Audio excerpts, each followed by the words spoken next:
Dragon Ball Z Abridged, or DBZA for short, is a parody series that reimagines the iconic Dragon Ball Z anime with a unique blend of humor, satire, and pop culture references. It was created by Team 4-Star and written by Scott Kaiser Necofurix, Nick Lanny Patorlandis, and Curtis Takahata 101 Arnott, and first released on June 6, 2008 on YouTube. Convergence culture, coined by media scholar Henry Jenkins, refers to the multifaceted interplay between media platforms, fan communities, and cultural elements.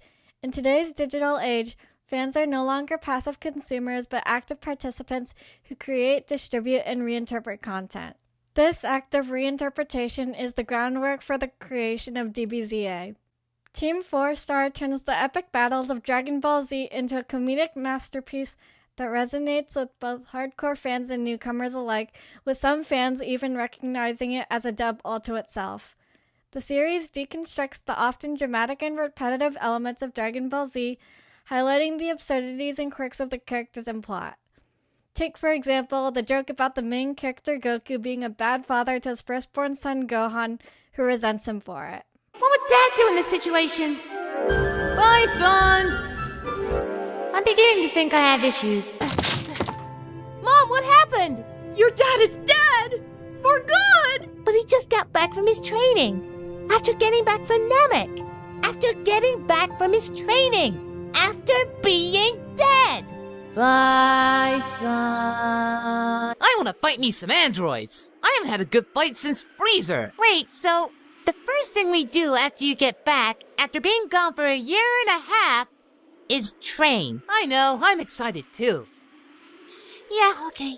The humor in DBZA extends beyond the Dragon Ball Z narrative, incorporating a wide range of pop culture references, internet memes, and inside jokes that resonate with the online community, making it a shared experience for fans with varied interests and backgrounds.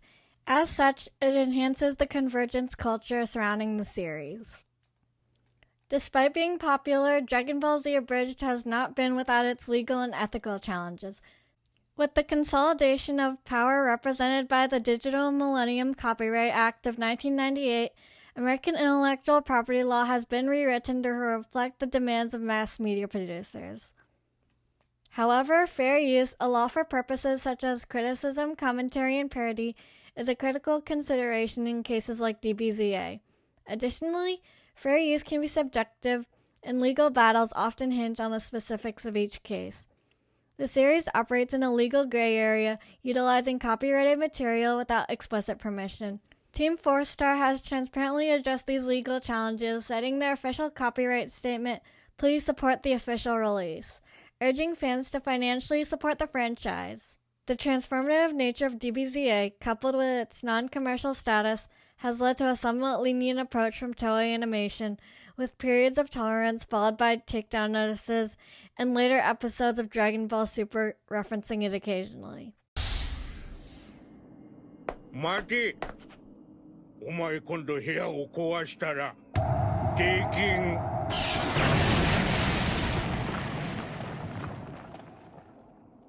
Some official Dragon Ball staff members have a more challenging time enjoying it as they are in a higher position of power in the franchise.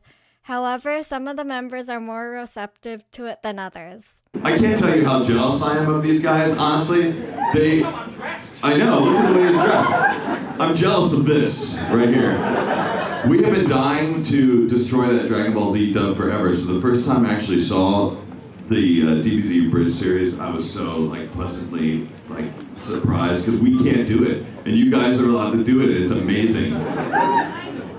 Well, you're sort of allowed to do it, but who cares? You're doing it anyway.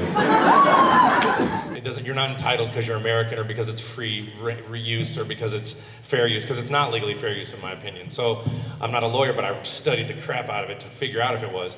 Other than that, yeah, they're talented and funny. I take issue with taking someone's animation and purposing it for your own business model, especially when I have to represent the brand officially as the lead character on the show. So it puts me in a very difficult position as an actor. Although if I were done being Goku and if I were done being I could definitely probably enjoy it.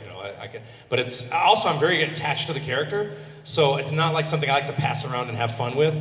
I take it very seriously. So for me, it looks like, while it's funny and entertaining, it looks like someone is taking something I love and care about and mocking it and abusing it and also pissing off the company that makes it. So I'm like, okay, I'm a little frustrated and I'm confused. I just want to play Goku and not, and do the, you know what I mean? So it's a complicated issue that I wish our government and I wish Funimation, Toei, and the people who have the power would do something about it. Or the people who are doing it would respect the wishes of a company who's making a show. But that's my opinion.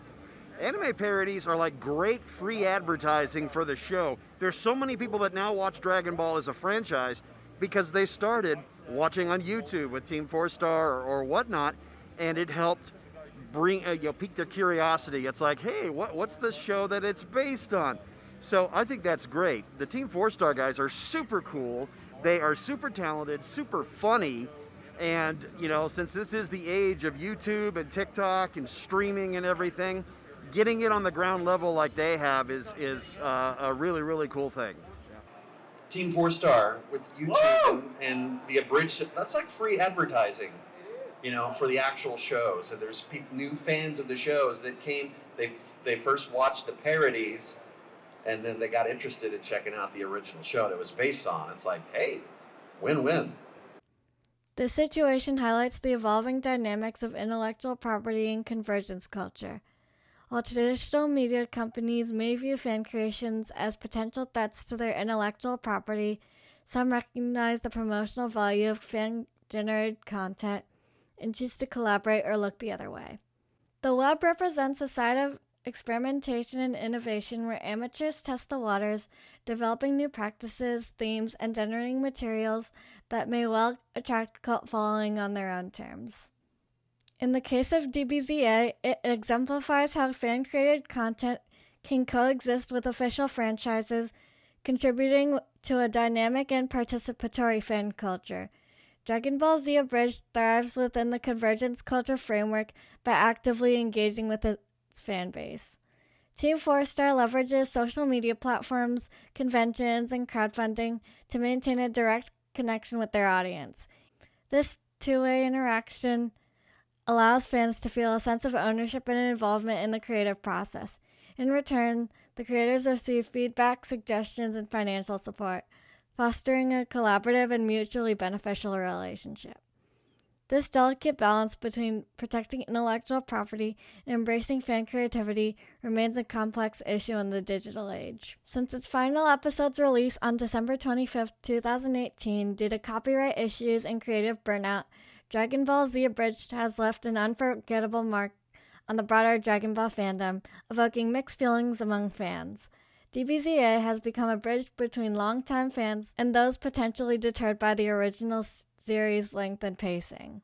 This is just my opinion, but I genuinely believe that had it not been for Team 4-Star and their Dragon Ball Z Abridged series, Dragon Ball wouldn't have remained nearly as popular in the Western world during the time where not much new content surrounding the property was being released. And that's not to slight the works or efforts of official sources. They do an incredible job, but is to speak to the opportunity that's being left on the table, perhaps without proper consideration. The humor and accessibility of DBZA serve as a gateway for fans to appreciate the underlying themes and narratives of Dragon Ball Z, introducing the franchise to new audiences. Memorable lines and comedic moments from DBZA have ingrained themselves in the collective consciousness of the Dragon Ball community for better and for worse. The success of Dragon Ball Z Abridged is inseparable from its active and engaged fan base. Still, fans contribute to the ongoing dialogue by creating fan art, memes, and even fan-edited versions of episodes. Additionally, the act of Team 4-Star creating their take on the show inspires fans to build on and bring new life into the Dragon Ball franchise Abridged expanded universe. The series has become a cultural touchstone, creating a shared language and experience for fans worldwide. DBZA's writers have contributed to this phenomenon by releasing commentary reaction videos containing behind-the-scenes stories, revealing cut jokes, which further enriches the fan experience. Dragon Ball Z Abridged is a shining example of convergence culture in action.